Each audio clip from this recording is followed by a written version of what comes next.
여러분 안녕하세요. 더운데 잘 지내고 계시는지 궁금합니다. 제가 여기 걸어오다가 딱 그 한증막 들어간 것처럼 너무 더워서 저 한 35도쯤 되는 줄 알았어요. 근데 네이버에 현재 기온이 뜨거든요. 제가 있는 위치에서 찾아봤더니 30도도 안 되더라고요. 그래서 30도도 안 되는데 이렇게 더운가 하면서 왔습니다. 여러분 어떻게 이 여름을 잘 지내고 계시는지요? 오늘이 아마 7월 15일 정도 됐으니까 한 8월 15일 정도까지는 덥더라고요. 그래서 한 8월 15일 정도까지 한 달을 잘 네, 견뎌야 되는 그런 상황입니다.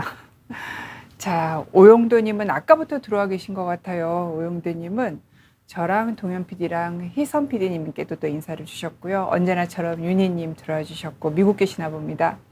그 다음에 르라보님 처음 뵙는 닉네임입니다. 들어와 주셨고 또 제니님 들어와 주셨습니다. 저 오늘 제가 준비한 주제는 사실 저도 시즌 5잖아요. 그리고 1년에 20곡지씩 올리다 보니 그리고 지금 이제 시즌 5의 오늘이 9번째 시간이잖아요. 그러니까 거의 한 90곡지가 동영상이 올라갔어요. 그러니까 저도 진짜 별로 할 게 없어서 이거를 시즌 5 정도까지 하고 끝내야 되나 뭐 요즘에는 그런 고민을 하고 있습니다. 오늘 제가 준비한 주제는 식물성 단백질 식품과 동물성 단백질 식품에 대한 얘기를 해보도록 하겠습니다. 사실 제가 비욘디에 올린 것도 그렇고 제가 이제 책을 요거 참 2세 찍었습니다. 네. 그 출판사에서 연결해서 유튜브 채널을 몇 군데를 가봤는데 지식인사이드에서도 그렇고 그래서 제가 단백질에 대해서 얘기한 게 굉장히 또 조회수가 잘 나오긴 하더라고요. 그래서 지식인사이드에 올린 단백질 얘기는 그 200만 정도를 봐주셨고 제가 비욘디에 올린 단백질과 관련된 근감소증 이야기도 여러분이 거의 100만 정도 봐주셨는데 요즘에 사실 유튜브가 굉장히 그 레드 오션이 됐잖아요. 블루 오션. 저 5년 전에는 제가 뭘 올려도 다 한 10만, 20만은 다 봐주셨는데 요즘에는 뭘 올려도 1만, 2만을 넘기가 되게 어렵더라고요. 그래서 레드오션이 돼서 그렇습니다. 너무 많은 유튜브 채널이 있고 또 여기 가서 또 얘기하시고 저기 가서 얘기하시고 여러분들이 막 돌아다니면서 얘기하시기도 하고 그다음에 또 비욘디만 해도 지금은 이제 비상사태라서 하루에 올라오는 동영상이 5개 이 정도뿐이 안 되지만 사실 요 의대정원 요 사태 이전에는 하루에 10개도 올라오고 일주일에 한 5, 60개가 올라왔기 때문에 시간으로 따지면 하루에 10시간어치의 동영상이 올라오는 거잖아요. 그래서 사실은 굉장히 많은 건강 정보들이 유튜브에 있기 때문에 또 이게 제게 선택되는 게 좀 어려운 것 같습니다. 그래도 여러분이 관심 있어 하시는 게 이제 단백질 중요한 거는 다 아셨고요. 그 다음에 이제 조금 더 들어가서 식물성, 동물성 단백질에 대한 얘기가 굉장히 많으니까 이걸 어떻게 나눠 먹을지에 대한 얘기를 하겠습니다. 자, 오영도님께서 노약자들이 지내기 참 어려운 계절이라고. 예, 근데 저도 사실 약간 노자에 들어가고 약자에도 들어가는 것 같아서 정말 여름이 점점 지내기 어려워지는 것 같아요. 옛날에는 겨울이 어려웠는데 겨울은 계속 어렵고 여름도 지내기 어려운 것 같은 게 요즘도 지하철 타시잖아요. 그러면은 사람 없는 지하철은 너무너무 춥습니다. 아니 도대체 그 다 돈 드는 기름 한 방울 안 나오는 나라에서 나올 수 있다고 하기는 하는데 이렇게 춥게까지 해놓을 필요가 있나 싶게 그래서 한 번은 지하철 분편센터에 전화를 했는데 ARS를 해갖고 연결이 굉장히 어렵더라고요. 그래서 굉장히 추우니까 또 너무 이 냉방과 난방을 왔다 갔다 하시면서 그러니까 난방은 이제 바깥 태양으로 하는 난방이죠. 그리고 냉방은 실내 난방을 왔다 갔다 하시면서 아주 기온차로 인해서 감기 걸리고 면역 떨어지기 좋은 상태이니까 체온 유지에 신경 써주시면 좋을 것 같습니다. 유모존모님께서 예전 거 다시 해주셔도 좋다고 얘기해 주셨고, 유니님께서는 의학방송은 비욘디가 최고라고. 네, 제가 또 이제 유니님 같은 분이 있어서 비욘디가 유지가 되는 것 같기도 합니다. 네, 유니님은 또 비욘디의 최고의 시청자이신 것 같습니다. 유니님께서는 에어컨 빵빵 틀고 남편은 전기장판 켜고 이불 덮고 있다고. 저희 신랑이랑 거의 좀 비슷하신 것 같습니다. 여름에도 항상 솜이불을 덮어요. 무거운 이불을 좋아해서. 근데 덥잖아요. 그러니까 에어컨은 틀어요. 에어컨은 틀고 솜이불에 얼굴만 딱 꺼내놓고 그러고 자요. 그래서 저도 빨리 여름이 지나갔으면 좋겠습니다. 한 달 남았네요. 네. 자, 그래서 제가 오늘 준비한 식물성 단백질 식품과 동물적 단백질 식품에 대한 얘기를 하겠습니다. 보통 이제 첫 번째 타이틀 화면에다가 제가 사진을 잘 넣지 않는데 오늘은 넣어봤습니다. 자, 식물성 단백질 식품은 뭐가 있을까요? 이제 대표적인 게 여기 콩이 있죠. 콩 있고 여기 견과류 이렇게 있고요. 그 다음에 여기 아마 녹두 같아 보이는데 이런 데에도 곡류에도 식물성 단백질이 있어요. 여러분, 쌀도 식물성 단백질 식품이에요. 그 다음에 동물성 단백질은 잘 아시는 살코기, 닭고기, 그 다음에 생선, 그 다음에 유제품, 그 다음에 계란이 있고요. 그 다음에 여기 치즈. 치즈는 동물성일까요? 식물성일까요? 동물성이죠. 왜냐하면은 우유에서 만드니까. 그 다음에 여기 빵이 있죠. 빵과 곡류가 나와 있고 여기 피넛이 있는데 얘네들도 곡류이기 때문에 대략 뭘로 만들었나 차이가 있긴 하겠지만 한 7 내지 8% 정도는 단백질이 들어있습니다. 그래서 이렇게 식물성 단백질, 동물성 단백질을 나눕니다. 여기 시금치 같은 거 나와 있어서 무슨 시금치에 단백질이냐 그렇게 얘기하는데 이런 채소에도 단백질 들어있어요. 특히 채소 중에서 아보카도, 브로콜리 이렇게 딱딱한 느낌이 드는 채소는 단백질이 꽤 많이 들어있어서 한 3% 정도가 단백질입니다. 자, 이렇게 많은 단백질 식품이 있는데 한국 분들이 가장 많이 단백질을 섭취하는 식품에 뭐가 있을까를 보면 1등은 방금 보여드린 거에 없었어요. 바로 백미.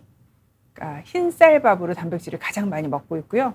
그 다음에 돼지고기, 그 다음에 닭고기, 소고기, 그 다음에 달걀, 우유, 두부, 멸치, 빵, 그 다음에 가공육 이런 순서로 들어있어서 의외로 고기가 아니고 백미가 우리나라 사람들이 가장 단백질을 많이 섭취하는 근본식품이라는 거. 그러니까 쌀을 어떻게 먹느냐가 정말 중요한 거죠. 기억을 해주셨으면 좋겠습니다. 자, 그럼 제가 왜 이 주제를 선정을 했느냐면요. 항상 여러분 계속 이런 뉴스가 나옵니다. 의학 뉴스로. 동물성 단백질을 식물성으로 바꾸면 사망 위험이 떨어진다.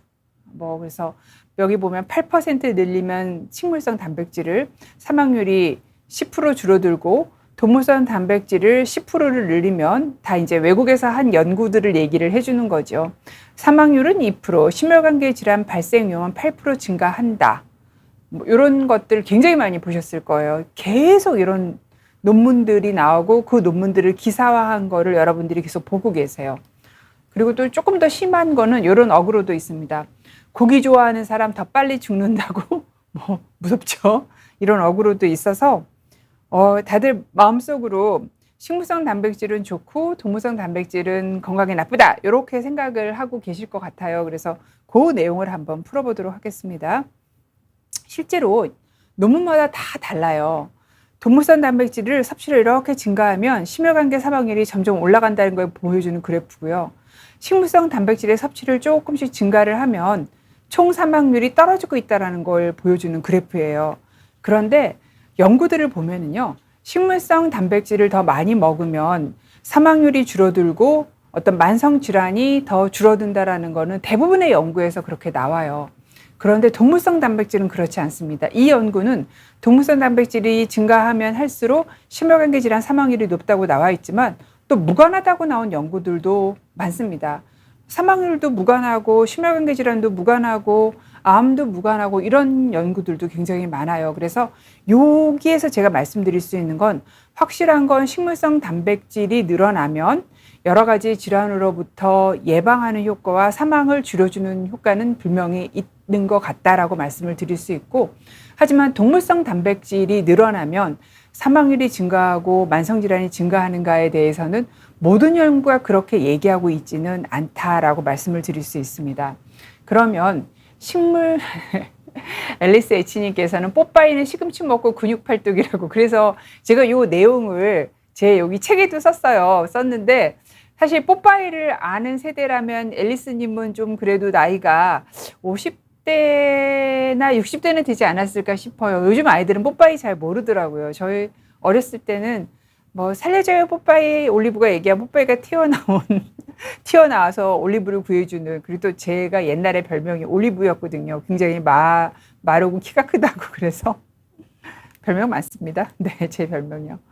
자, 식물성 단백질의 장점을 말씀을 드리면, 뭐 가장 좋은 거는 동물성 단백질이 비판받는 가장 큰 이유는 포화지방이랑 콜레스테롤이 식물성 단백질은 없죠. 포화지방은 없고 콜레스테롤은 거의 없고, 그리고 그 대신에 많이 먹으면 좋다고 얘기하는 불포화 지방산, 뭐 오메가3이라던가 오메가6 같은 게 식물성 단백질에는 많고요.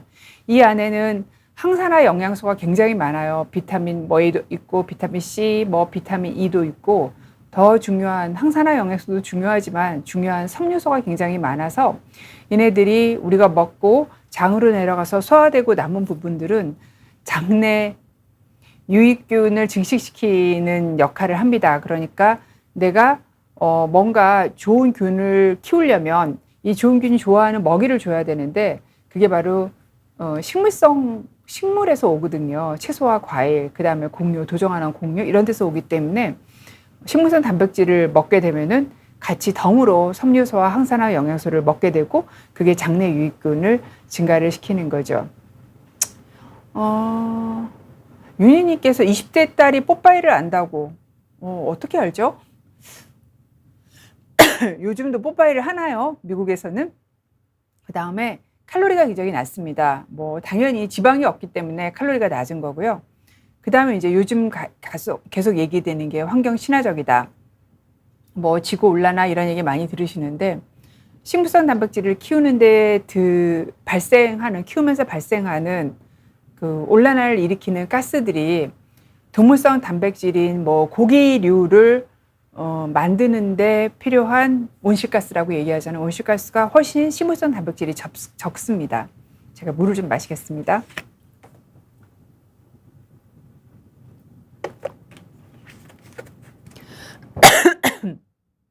그리고 뭐 아무리 시금치가 저희 주말에 보니까 한 단에 크지도 않은 작은 단 한 단에 4,990원 주고 롯데마트에서 샀는데, 아무리 올라도 지금 뭐 고기는 더 올랐기 때문에 삼겹살도 좀 웬만큼 먹으려고 그러면 2, 3만 원어치는 사야 되고 가격이 훨씬 싸죠. 아무리 채소가 올라도 동물성 단백질 식품만큼 비싸지는 않아요.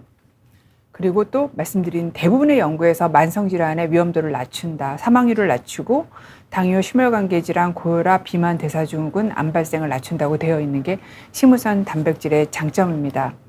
단점은 단백질이 좀 낮게 들어있어요. 특히 채소 이런 데나 과일류에는 뭐 여러분은 이제 오늘 채소와 과일에도 단백질이 들어있어? 이렇게 생각하신 분도 있었을 것 같기는 한데, 채소와 과일에도 단백질이 들어있어요. 근데 많지는 않고, 그럼 많은 거는 콩과 견과류예요. 견과류는 한 20% 정도가 단백질이고, 콩은 종류에 따라서 다르지만 적게는 한 5%, 많게는 40%까지가 단백질입니다. 그래서 식물성 단백질은 단백질 함량이 높은 것도 있지만 낮은 것도 있다. 그리고 항상 듣는 거, 필수 아미노산이 부족한데 콩에는 뭐 메티온이 부족하고 곡류에는 라이신이 부족하다. 그래서 종편 같은 거 건강프로에 보면 두 개를 뭐 섞어서 먹어야 된다. 뭐 이런 얘기를 항상 많이 들으셨을 거고, 채소, 견과, 씨앗류에도 역시 메티온인가 라이신, 여기 들어있는 요런 필수 아미노산은 식물성 단백질에서 굉장히 많이 부족하다고 언급되는 그런 아미노산이고, 역시 해조류도 필수 아미노산 중에서 히스티딘이랑 라이신이 부족하다고 되어 있어요. 그 다음에 이제 근육 형성을 많이 촉진한다고 도움이 된다고 얘기되는 브랜치드 체인 아미노이시드, 분재 아미노산 중에서 사실 루이신이 몸 안에 들어갔을 때, 우리가 먹었을 때 몸에서 그 근육 단백질 형성을 많이 촉진한다 그래서 루이신을 또 건강 있는 식품으로 많이 드시는 분도 있으세요. 그래서 루이신이 들어있는 식물성 단백질이 별로 많지 않다. 옥수수를 제외하고는 그렇게 말씀드릴 수 있고, 또 하나가 이제 문제가 같은 양을 먹었을 때 동물성 단백질은 대부분이 우리 몸에서 흡수하고 이용을 하고 그걸 사용을 해가지고 뭔가 내 체조직을 만드는 역할을 하는데, 식물성 단백질은 그 비율이 동물성 단백질보다 한 10 내지 20% 정도가 낮아요. 그 이유는 식물성 단백질은 대부분 겉부분이 뭐 쌀을 봐도 그렇잖아요. 그러니까 딱딱하게, 사과를 봐도 그렇고 섬유소로 이렇게 섬유소 피막으로 땅땅하게 덮여 있기 때문에 우리 몸에서 그거를 깨부셔가지고 단백질을 이용하는 데 좀 제한이 있고, 그 식물성 단백질이 가지고 있는 파이토케미칼 안에는 이 파이토케미칼이라서 우리 몸에서 좋은 역할도 하지만 소화를 방해하는 역할도 하는 그런 항영양소가 많이 들어 있어서 식물성 단백질의 단점이 되고 있습니다. 그러니까 크게 얘기하면 필수 아미노산 중에서 없는 것이 있다. 두 번째는 같은 양을 먹었을 때 우리 몸에서 이용하는 정도가 동물성 단백질보다 한 10 내지 20% 정도 낮다라는 게 이제 가장 지적되는 단점입니다.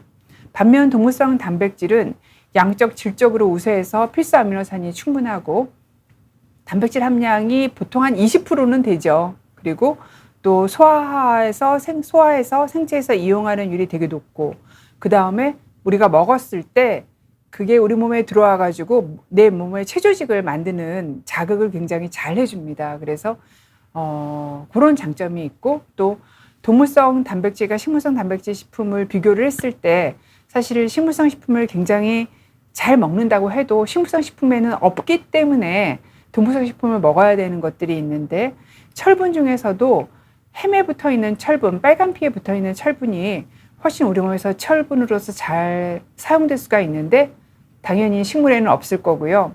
그다음 비타민 D 중에서 콜레칼시페론은 동물에만 들어있어요. 물론 식물에도 비타민 D가 들어있어서 그거를 에르고칼시페롤이라고 하지만 동물에 들어있는 비타민 D만큼 또 우리 몸에서 잘 이용하지가 못하고요.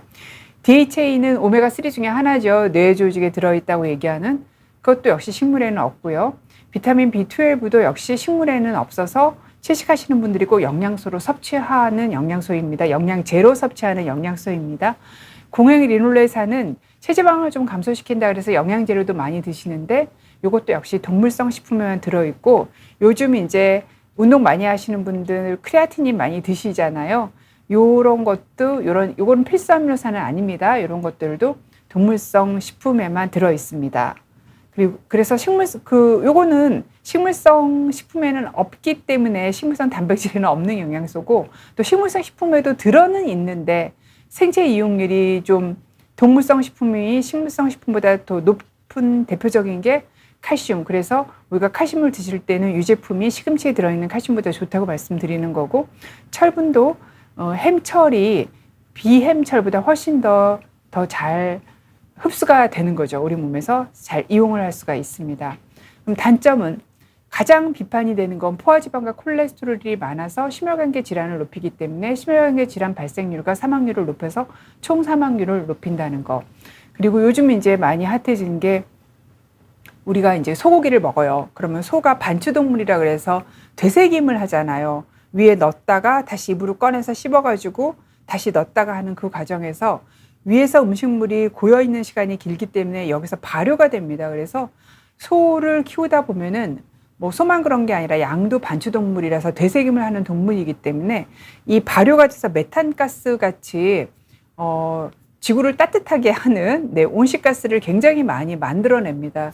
그 비율이 뭐 최소한 콩 같은 양을 만드는 것보다 소고기를 얻는 게 뭐 많다고 얘기하시면 뭐 100배까지 얘기하시는 분도 있고, 최소한 10배 이상으로 더 많은 온실가스를 만들어내서 환경 비친화적이고, 우리가 이 소고기 먹는 것 때문에 지구 온도가 얼마나 올라가는지를 계산해 놓은 그런 학자도 있더라고요.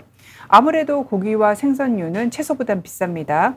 그리고 또 일부 연구에서 다는 아니지만 뭐 사망률을 높인다, 암을 높인다, 심혈관계 질환을 높인다고 얘기되고 있습니다. 그러면 바꿔서 먹으면 어떻게 되느냐? 적색육을 고기를 많이 드시는 분이 만약에 바꿔서 고기 대신 좀 줄이고 닭고기를 먹어요. 그리고 해산물, 생선을 먹고 유제품으로 바꿔주면 심혈관계 질환이 굉장히 많이 줄어듭니다. 그런데 적색육을 드시는 분이 아예 식물성 단백질인 콩과 견과류로 바꾸게 되면 심혈관계 질환이, 여기는 화살표 하나만큼 줄어들었는데 여기는 화살표 2개가 줄어들게 됩니다. 그래서 뭘로 바꿔 먹느냐에 따라서 우리가 이제 다이어트 하는 경우가 아니면 어떤 음식을 줄이면, 다이어트 할 때는 물론 그 음식을 줄이면서 살을 빼지만 줄이면 다른 음식을 더 먹게 되잖아요. 그래서 바꿔 먹었을 때 음식은 한 가지만 먹는 게 아니기 때문에 어떤 효과가 나오는지를 봤을 때 적색류를 바꿔줬을 때 해산물, 닭고기 유제품보다는 콩과 견과류로 식물성 단백질로 바꿔줬을 때 훨씬 더 건강에 좀 도움이 된다라고 말씀을 드릴 수 있습니다. 그래서 우리가 단백질 식품이 있으면 다 같지가 않아요. 그게 등급이 있습니다. 그래서 단백질 식품 등급 피라미드를 알려드리면 가장 나쁜 거는 가공육입니다. 그리고 제가 방금 보여드렸듯이 적색육을 닭고기로 바꾸거나 계란 유제품이나 생선, 해산물로 바꿔주면은 심혈관계 질환이 훨씬 더 줄어든다고 말씀을 드렸고, 또 적색육을 콩, 견과류로 바꿔주면 더 많이 줄어든다고 되어 있기 때문에 모든 단백질 식품이 다 같은 정도로 건강에 유익한 거는 아니고, 이 피라미드에 따라서 피라미드 밑에 있는 경우에는 조금 더 건강에 덜 건강할 수가 있고, 피라미드 위에 있는 거는 훨씬 더 건강하다고 얘기할 수 있죠. 그래서 다시 한번 보면은 콩과 견과류가 식물성 단백질 중에서 가장 건강하고, 그 다음에 생선, 해산물이 건강하고, 그 다음에 계란과 유제품이 건강하고, 그 다음에 닭고기, 적색육이 아니죠. 그 다음에 적색육, 그 다음에 가공육, 이 순서로 단백질 식품도 어떤 등급이 있다라고 말씀드릴 수가 있습니다. 최지훈님께서 제 책 서점에서 봤다고 사고 싶더라고요. 제가 이제 어떤 아시는 동료 교수님이 교보문고 갔더니 박 교수 책이 있더라고 하면서 저한테 막 얘기해 주셨어요. 그리고 한 2주쯤 뒤에 와서 교보문고 갔더니 박 교수 책이 이게 누워있는 책이 있고 세워져 있는 책이 있잖아요. 라이오님께서는 제 책을 사주셨다고 너무 감사합니다. 근데 그때는 이렇게 누워져 있었는데 이제 서져 있다고 뭐 또 이렇게 얘기하시는 그런 분도 있으시더라고요.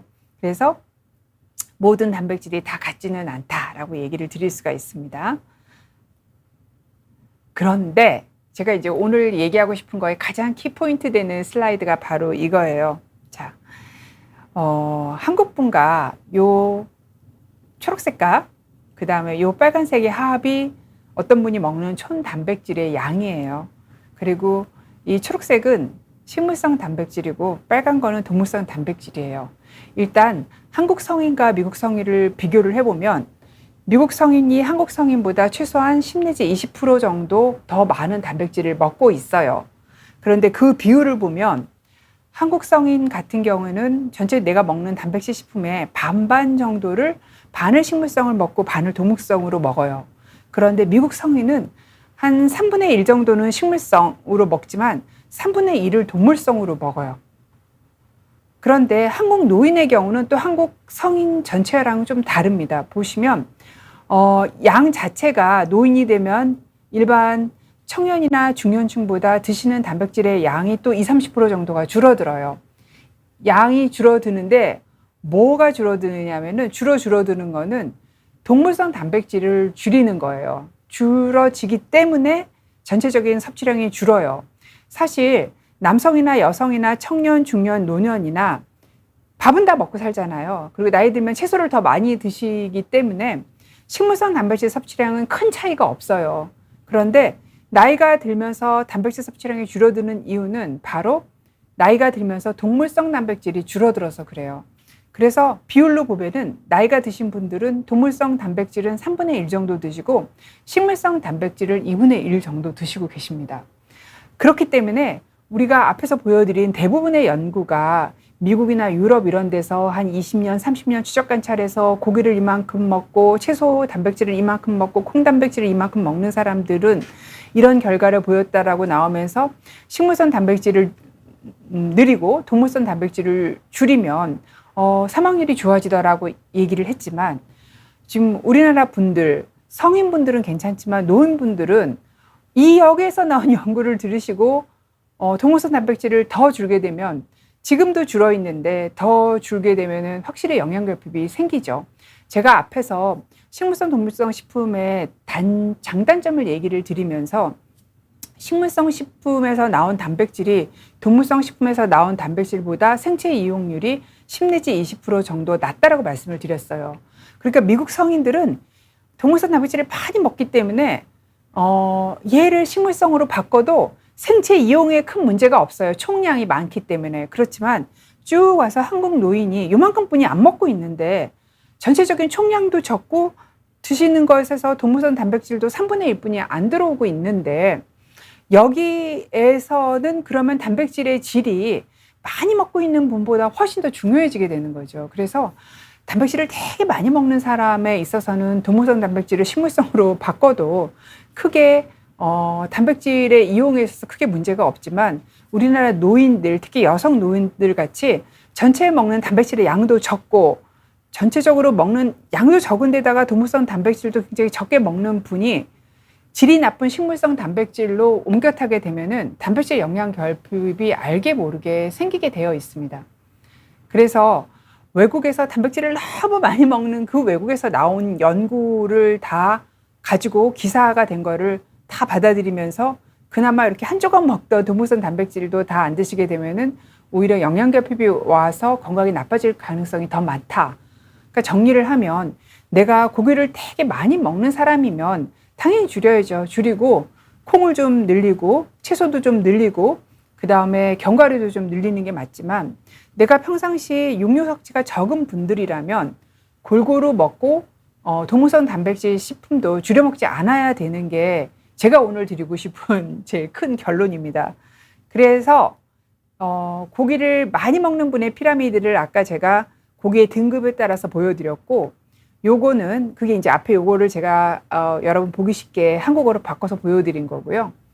자, 그래서 고기를 적게 먹는 분을 위해서 제가 단백질 식품 등급 피라미드를 만든다면 기름기 적은 살코기나 닭고기나 생선, 해산물, 콩과 두부, 우유와 유제품은 다 같은 등급이라고 얘기를 할 수 있어요.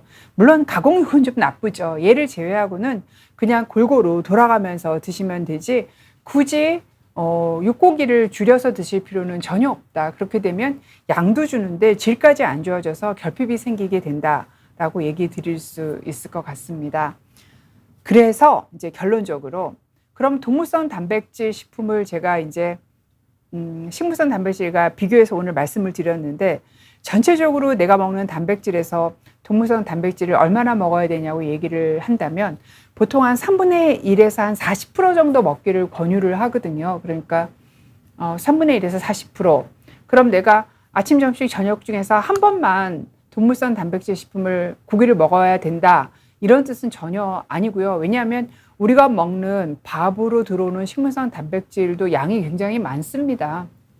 그래서 아까 젊은 사람은 반반이라고 말씀드렸잖아요. 나이 드신 분들은 3대 2 정도로 식물성을 드시고 계시기 때문에 우리가 보통 먹는 통곡물이라던가 현미밥, 보리밥 이런 거 드시고 그 다음에 일반적으로 권유되는 채소 양 드시고 그리고 난 다음에 메인 반찬으로 단백질 반찬을 매 끼니에 한 번씩 드시라고 제가 항상 어디서든 강조를 하잖아요.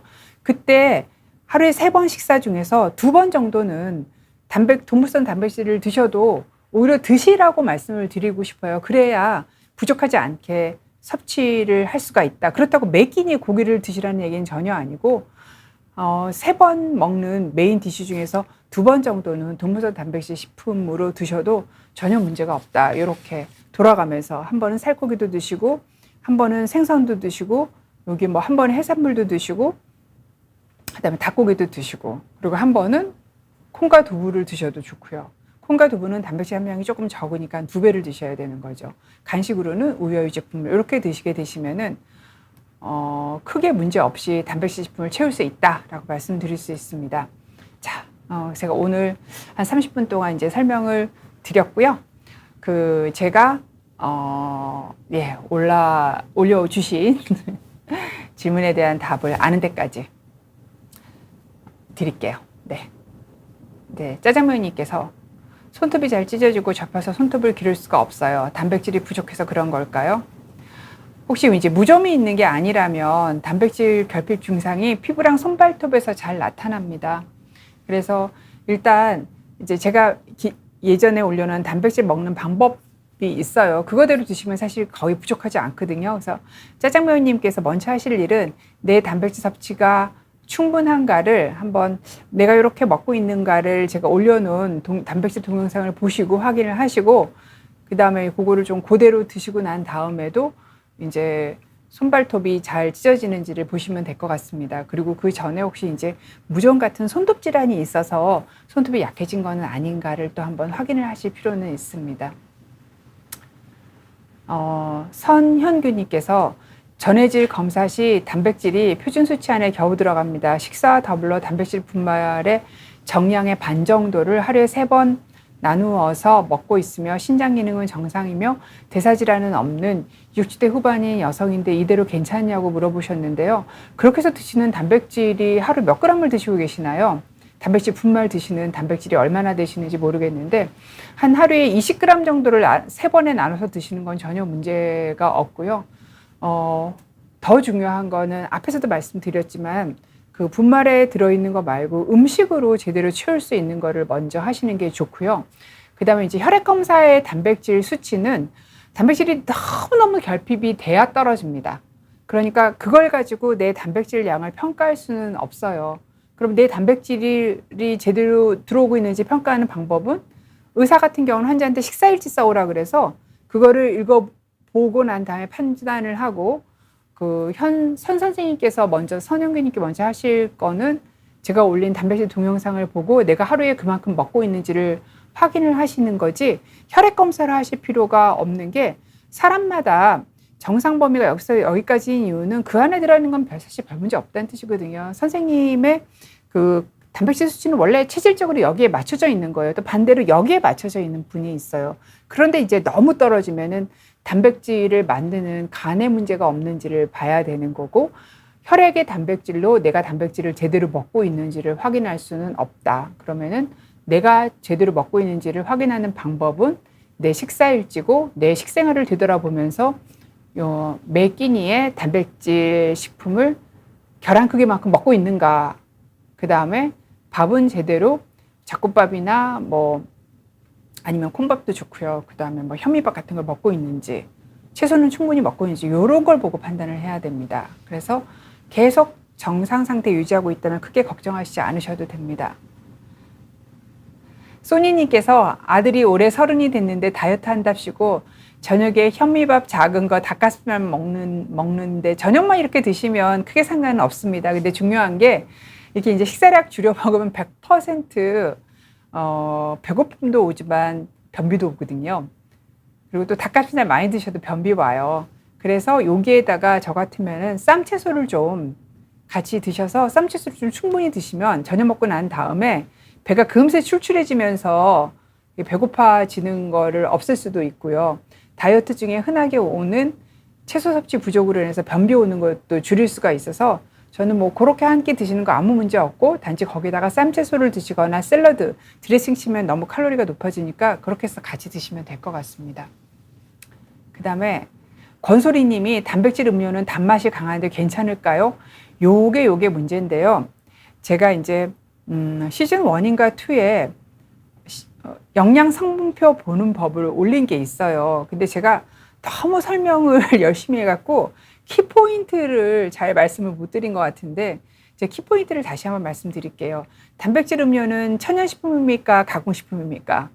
가공식품이죠. 가공식품을 보실 때 뒤에 성분표에 보면은 물론 단백질 음료 요즘에 시중에 나와 있는 건 단백질 다 한 팩을 먹으면 20g 넘는다고 막 자랑질을 앞에 다 해놨어요. 그러니까 단백질은 거의 비슷하게 서로 경쟁하기 때문에 20g에 맞춰놨을 거고 뒤에 보셔야 될 게 당류를 보셔야 돼요. 당류.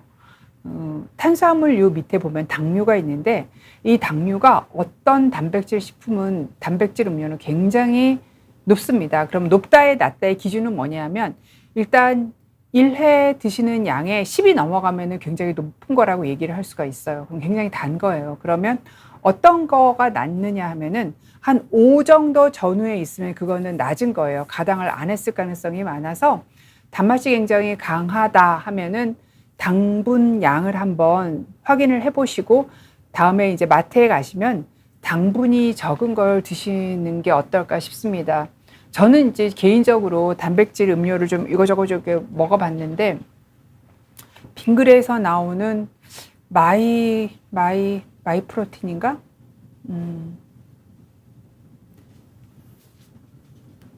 그거 조그맛이 가장 맛있더라고요.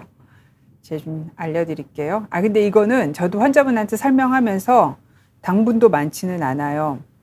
그런데 너무 사람마다 취향이 달라서 단백질 음료, 더단백이에요. 더단백. 마이단백이 아니라 더단백이라는 음료가 저는 제일 맞더라고요. 그 초코맛. 근데 또 다른 맛은 또 엮어서 못 먹겠어요. 그래서 조금씩 사서 드셔보시는 게 맞는 음료를 찾는 방법인 것 같아요.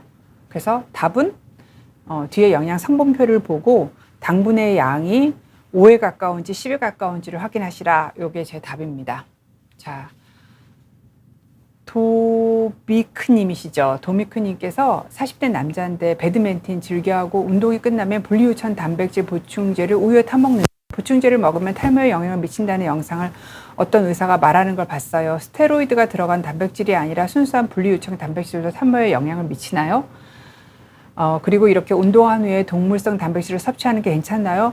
아까 이제 말씀드린 대로 동물성 단백질이 훨씬 운동하고 난 다음에 근육 형성을 자극하기 때문에 운동을 하고 난 다음에 드시는 거 괜찮고요.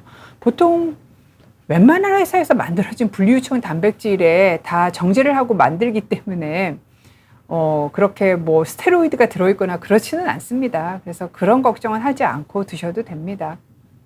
그런데 머리카락이 걱정이시라면 조금 40대부터 약간 발모약을 드시는 것이 나중에 큰돈 들일 일을 줄일 수 있는 방법이라서 저는 뭐 약간 부모님이 탈모가 좀 있으시다 하시면 발모제를 좀 일찍 드시는 것을 요즘에 뭐 20대 후반도 드시더라고요. 드시는 거 더 추천드립니다. 그 다음에 뮤리엘님께서 작곡이 좋다고 해서 나이가 많으신 제 어머니께 소화가 잘 안 되니 적당히 넣으시라고 했는데 그런가요?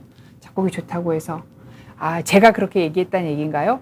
그게 이제 무슨 뜻이냐면 젊은 분들은 작곡을 드시는 게 좋고 나이가 드시면서 체중이 감소되는 시기가 있잖아요. 소화가 좀 잘 안 되는 시기가 있으면 그런 무리하면서까지 작곡을 넣으실 필요는 없다라고 제가 또 올린 동영상 중에서 백미, 현미, 어떤 경우에 백미가, 보통 현미가 다 좋죠. 좋은데, 백미가 좋은 경우에 대한 동영상을 올려놓은 경우가 있고, 제 책에도 써놓은 게 있거든요. 그래서 그걸 보시면 어머니께서 아마 소화가 잘 안 되시는 분에 해당될 것 같아요. 그런 경우에는 작곡도 종류가 되게 많아서, 뭐, 불려서도 넣어보시고, 바꿔가면서 넣어보시고 하시면서 조금씩 한 10%부터 섞어가지고, 뭐 내가 30%까지는 괜찮은데 40%는 힘들어야 하면 굳이 40%를 드실 필요 없으세요. 그냥 30%까지 드시면 됩니다.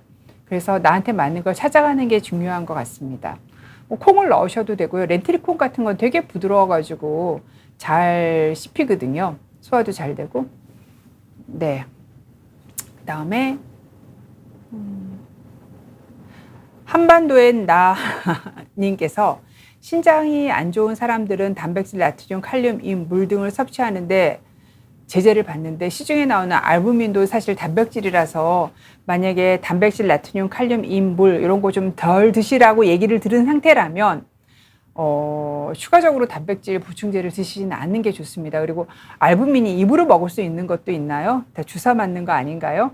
제가 그 영양제 알부민이 들어있다라는 얘기는 들은 적이 없는 것 같은데 어쨌든 추가적으로 더 벌써 단계가 높아져서 한 3단계 후반이나 4단계서부터는 말씀하신 단백질, 나트륨, 칼륨, 인 이런 것들을 제한을 하거든요. 제한을 하라고 들으신 상태에서 추가로 더 드시는 거는 안 됩니다.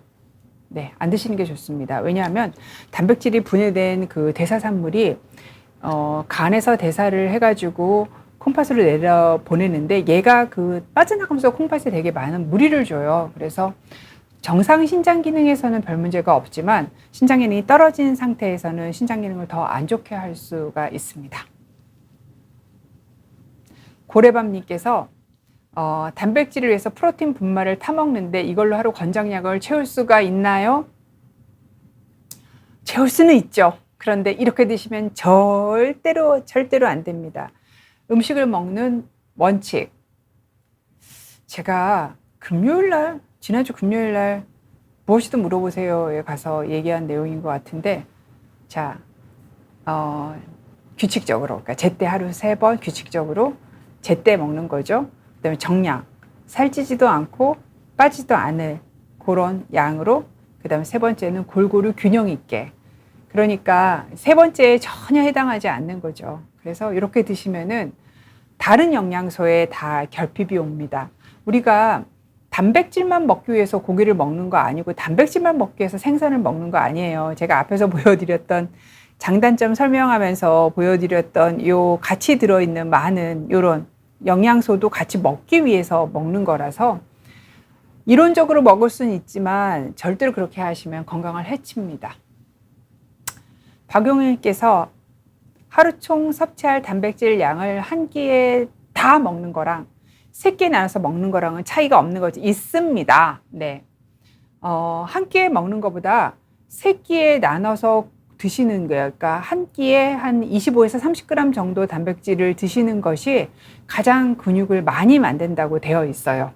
그래서 한꺼번에 몰아서 먹는 것보다는 이렇게 나눠서 드시는 것이, 보통 이제 단백질 고기 먹을 때 아침 점심은 허접하게 먹다가 저녁 때 막 구워 먹고 그러잖아요. 그렇게 드시는 것보다는 아침에도 한 2-3점, 점심에도 2-3점, 저녁에도 2-3점 이렇게 나눠서 먹는 게 좋고, 이왕이면 아침에는 고기 먹고 점심에는 생선 먹고 뭐 저녁에는 다른 해산물 먹고 뭐 이렇게 해서 바꿔서 드시는 게 좋습니다. 행복한 토끼님께서 다이어트를 하면서 단백질을 고기가 아닌 두부로 섭취해서 얻고 있는데, 두부를 너무 많이 먹다 보면 생기는 문제점이, 석이 두부로까지는 않는데 계속 먹다 보면 두부 먹고 다이어트 하는 분 많은데요. 여러분 집에서 식용유요 뭘로 쓰세요? 콩기름이시잖아요. 무슨 뜻이에요? 콩에 기름이 많다는 뜻이죠. 그러면 콩으로 만든 두부는요, 칼로리가 낮을까요? 적을까요? 칼로리가 높죠. 그래서 두부를 예를 들어서 한 끼 정도 단백질 식품을 다른 걸 먹을 거 대체하는 건 괜찮지만 두부만 계속 먹다 보면은 영양결핍이 옵니다. 두부에 들어있는 영양소 말고 다른 단백질 식품에 들어있는 영양소는 들어오지 않기 때문이에요. 제가 제 책에 대한 소개를 하는 시간을 시즌 5의 2번째인가 3번째에 가졌어요. 그래서 그때 그 짤방을 싱하 PD님이 엄청 잘 만들어 주셔가지고 짤방 전체로 막 조회수가 거의 200만이 나올 만큼 했는데, 아주 간단하게 거기 보시면 어떻게 먹는 게 바르게 먹는 건지를 제가 이제 사진을 갖고 와서 설명을 드렸고, 그게 뭐냐면 내가 먹는 전체 음식 양 중에서 요 반 정도를 채소와 과일을 먹는 건데, 다이어트 할 때는 과일은 칼로리가 높기 때문에 반 정도를 채소를 드시는 거죠. 그리고 나머지 반 정도를 곡류를 드시는 건데 통곡류를 드시고 나머지 반을 4분의 1이죠. 그러니까 단백질 식품을 드시는 게 제대로 먹는 방법인데, 내가 만약에 다이어트를 하는 때다 그럼 이 중에서 곡류의 섭취량을 살짝 줄이면 되는, 그게 영양결핍이 없으면서 오래 갈 수 있는 다이어트를 할 수 있는 방법이에요. 앨리스님께서 만성 빈혈이고 10 내지 11이니까 혈액량이 한 15% 정도 정상인보다 적어요. 6개월을 뭘 드셨나요? 먹고 13이 됐어요. 아마 철분을 드셨겠죠? 깻잎 얼마나 먹어야 철분이 음식으로는 절대로 못 채웁니다. 보통 우리가 철분 결핍성 빈혈이 오시는 분한테 드리는 철분 양이 하루에 200mg을 드리고요. 여러분이 음식을 굉장히 잘 먹었을 때 채울 수 있는 철분 양이 하루에 한 10 내지 20mg이에요.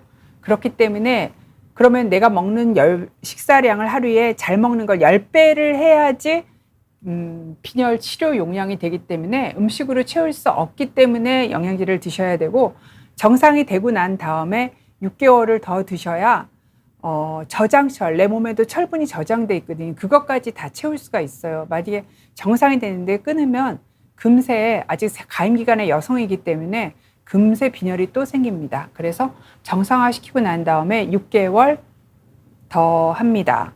헌혈이 안 돼서 철분제 먹는다고. 진짜 훌륭하십니다. 그냥 지금 헌혈 안 해도 너무 어지러워서 저는 헌혈 못할 것 같아요. 근데 이런 분들이 있으시더라고요. 훌륭하십니다. 자, 엔젤님께서 또 질문을 올려주셨는데, 엔젤님께서 84세 여성이시네요. 빈혈 수치가 낮아서 철문제 드셔도 수치가 아니시죠? 다른 분 올리신 거죠?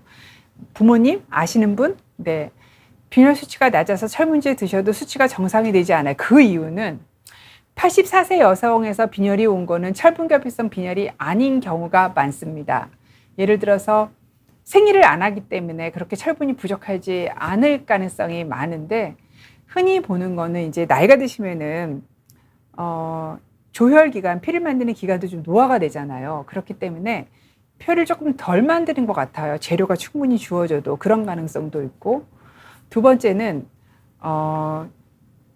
철분 말고 피를 만드는 데 필요한 거, 뭐 엽산이라던가 비타민 B12 같은 것이 다른 영양소, 단백질 이런 것들이 부족할 가능성이 있고, 그 다음에 내시경을 봐서 궤양은 확인을 했는데 위는 괜찮은데 혹시 대장은 어떤지를 한번 봐야 될 것 같아서, 제 생각에는 일단 다른 데 샜는데 없는지를 보는 건데, 대장을 안 보셨으면 대장을 보시고, 그 다음에 조혈에 필요한 영양소 중에서 철분이 아닌 다른 것들도 좀 같이 검사를 해야 될 것 같아요.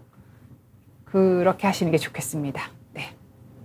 그 다음에 스마트님께서 51세 남성인데 아침에 그릭 요거트랑 사무실에서 야구르트 우유를 먹는데 남성은 유제품 많이 먹지 말라고 본 것 같아요. 줄여야 할까? 예. 요거는요, 여러분 엄마가 수유를 할 때 초유는 꼭 먹이라고 얘기를 하고, 또 웬만한 엄마들이 초유를 먹이려고 하잖아요. 그 이유는 무엇일까요? 이 초유에 아기 성장이 굉장히 필요한 성분, 아기 면역에 굉장히 필요한 성분들이 많이 들어있어요. 그래서 옛날에 어떤 일이 있었냐면요, 영양제 중에서 초유 영양제가 있었어요. 그 소의 초유를 사람한테 기력이 딸렸을 때 쓰는 영양제로 소유 영양제가 있어서 그거 먹으면 힘난다고 굉장히 많이 드셨는데, 어느 날 그게 만드는 것 자체가 금지가 됐어요. 그 이유는 소의 초유를 가져서 영양제를 만들어서 사람한테 줬더니 송아지들의 건강이 안 좋아진 거예요. 그래서 법적으로 송아지를 위해서 어느 시기까지 초유는 소한테 추출을 하지 못하는 걸로 바뀌었어요. 그 말은 무슨 뜻이냐면, 우유나 유제품, 우유로 만든 유제품에는 소를 키우기 위한 생리활성 물질이 되게 많이 들어있다는 뜻이에요. 그런데 이게 키우는데 들어가 있는 것들이 나이 든 성인, 성장이 끝나는 성인한테, 물론 당연히 초유만큼 많지는 않죠. 그냥 일반적인 우유에는. 그렇지만 조금은 있을 거 아닙니까? 성장이 끝난 성인한테는 나쁜 영향을 줄 수가 있잖아요. 그래서 보통 남성분들은 유제품은 하루에 1개 정도까지는 크게 별 문제는 없거든요. 유제품이 가진 장점도 많아서, 그래서 하루에 1개 정도까지 먹으라고 얘기하고, 남성분이 아니라도 하루에 2개 정도까지는 괜찮지만 그 이상은 또 다른 걸 먹을 기회를 주기도 하기 때문에 드시지 말라고 얘기를 드립니다. 그 다음에